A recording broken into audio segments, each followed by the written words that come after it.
leave my glasses on for a while because I have to roll a joint. But I just really felt that it was time to give some of my friends an update on what's been going on with me.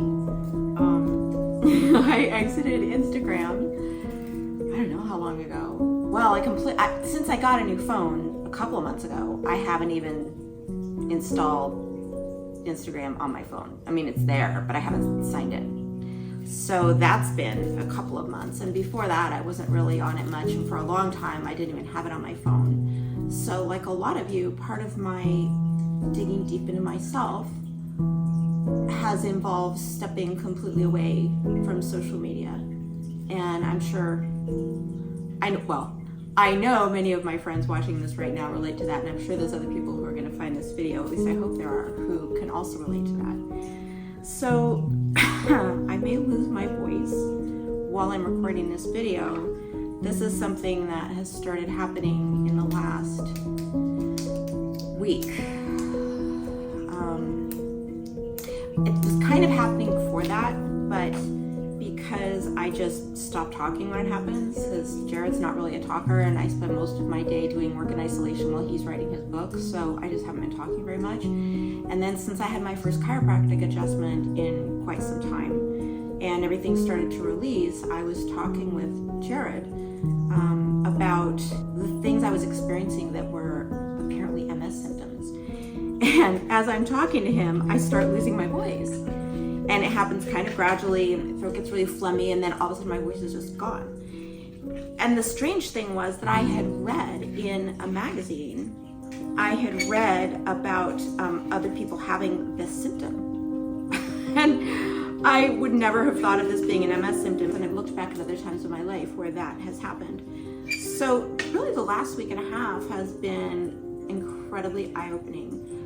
Once I got adjusted, my MS symptoms started to really surface, very specific symptoms that I haven't had except sort of here and there along the past, which is hopefully just from things being released as my spine gets straightened out. It's only been a week and a half, and I keep thinking, 50% of the pain is gone. And then after a while I realize, oh my God, yeah, 50% was gone, but there's still so much left that I can't believe I've been in this much pain for such a long time.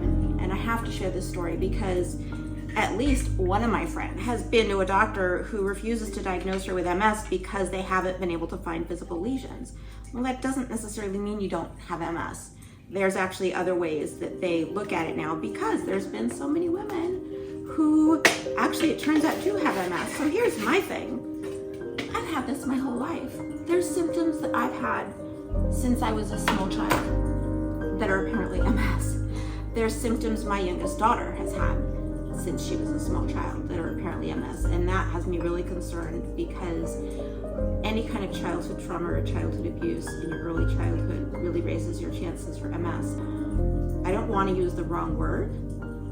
She was certainly tormented. There were some things I found out about later that had I known at the time, I would have absolutely separated them completely and had my eldest daughter in heavy duty therapy. But I didn't know. I thought she was incapable of telling a lie, and as it turns out, she was just really, really, really good at lying. And so that's been something I've been having to grapple with as well this last year because she reconnected with me and went so far as to ask if she could move in with me for a while. Because she was having some issues with apartment and money, et cetera, and my house got turned completely upside down by that experience. I will not get into it right now. I certainly will at some point in the future, just to help other people who find themselves in a similar situation. But between my daughters and the ongoing lawsuit of my house for years now, and we still have not gotten to court because they have finally decided to take me seriously and contact their insurance company, and now they're going after their subcontractors. So I don't know how long this is going to be, but the research that I have done demonstrates conclusively that prolonged, repeated stress can send MS right over the edge, and that's what's happened to me in this last year. And I keep thinking, I'm through the worst of it, I'll be fine, because it's relapsing, remitting, so it's this constant wave, and you try to stay on the peak as long as you can, and you don't worry about if you're gonna fall in. If you fall in, you'll get out. But I've been in this one now since my builders came and did their own inspection after 3 years, they came and brought their own inspector and did an inspection of the house.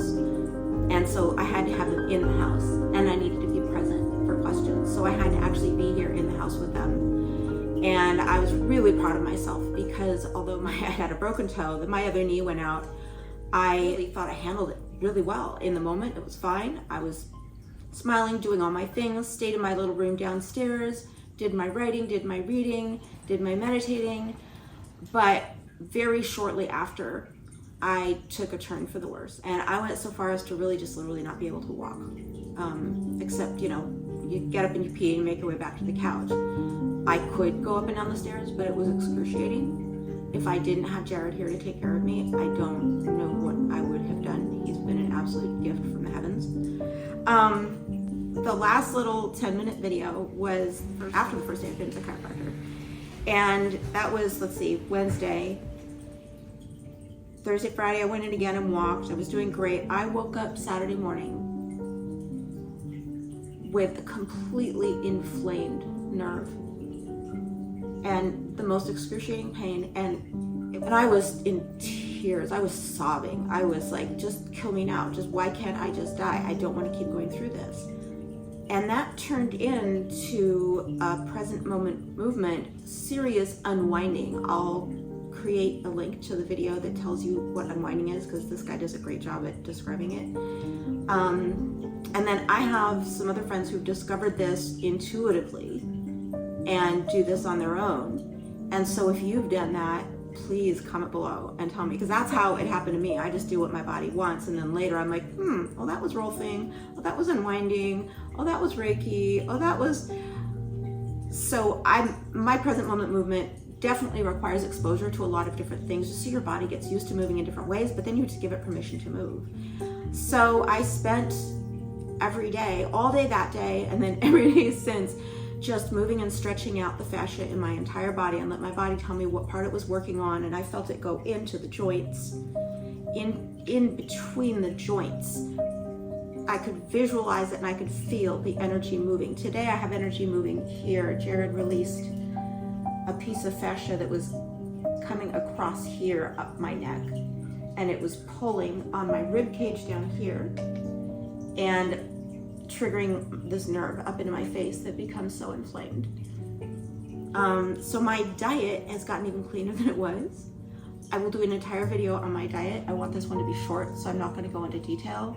But anyone who knows me knows my diet is super clean, and it has gotten ridiculous now. I mean, I will do anything and everything to avoid ever having to experience that pain ever again, so long as I live. I gave Jared an article when I found out what that jaw pain is. It's not from TMJ. And I gave it to him to read because she describes having had patients describing this, and then once she got it, and she said this was the most excruciating pain she could ever imagine. No one should have to go through this, and so she developed therapy to help stretch the fascia in the face and get that to go away. So yeah, I'm just at the end of my rope with this stuff, and I'm really, really grateful that I found a chiropractor who knows what he's doing. He's not giving me a full body adjustment when I go in, because we've got to get the spine straight before we can do anything else. First thing I did when I saw the x-ray was fell over laughing, because I looked at it and I went, oh, I really am in as much pain as I think I am. I'm like, okay, I'm the toad and now the pot is dry and I'm starting to get crispy, and someone really needs to take me out of the pot and put me in some cold water. So Flint Ridge Chiropractic has been my cold water, and I'm seeing them 3 times a week for a period of time. And I know everyone's like, oh, chiropractors make you do that. No, I need this. Like, I cannot stand up against gravity. I can't sit up against gravity. I have all these pillows behind me because I need to sit back. But then I have to sit up every now and then and exercise my back muscles because I'm trying to straighten the spine. There will be workout videos. There will be physical therapy videos. I'll have Jared start following me around with the things I do all during the day, and hopefully they help some of you guys, and hopefully people have things that I haven't tried, although I do so many things over the course of the day, it's hard to imagine something I haven't tried. So that could be like a contest. Give Georgiana something she hasn't tried.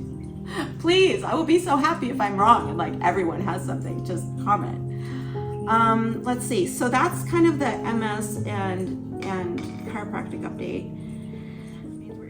The house update.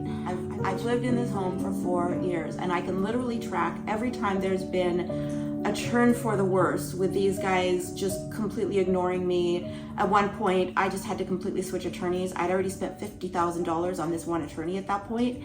And when I realized that I had spent that much money and literally nothing had happened, we didn't even have a court date. They hadn't even told their insurance company that there was an issue. I had to figure out how to hire a new attorney, and that was actually the episode that plunged me back into this MS cycle.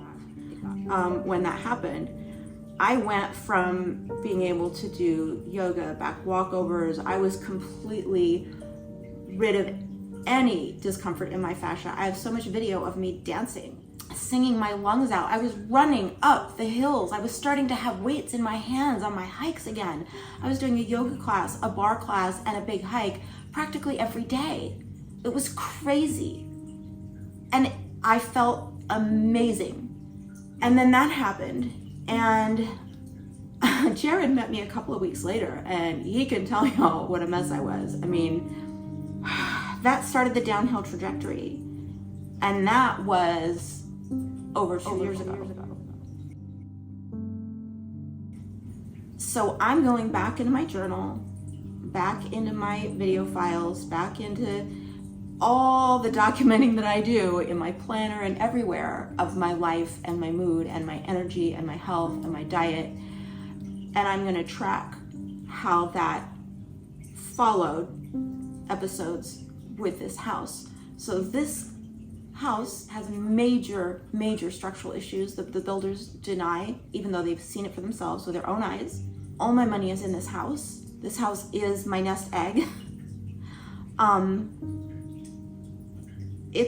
It's beyond stressful. It's not like I can even say, okay, I'm done with it and sell the house. I'm in a lawsuit. So I don't have choices here. And what it's done to my spine and to my body has rendered me handicapped at this point. I plan to go walk at the gardens every day after my adjustment. I can't really deal with gravity. I'm sitting up straight here. My back is in so much pain. I spend most of my time either hanging upside down off the back of the couch or leaned over like this with my head all the way down, or I have a jiggly board and I'll put my chair on that, or I was standing on the jiggly board, but now standing is too painful.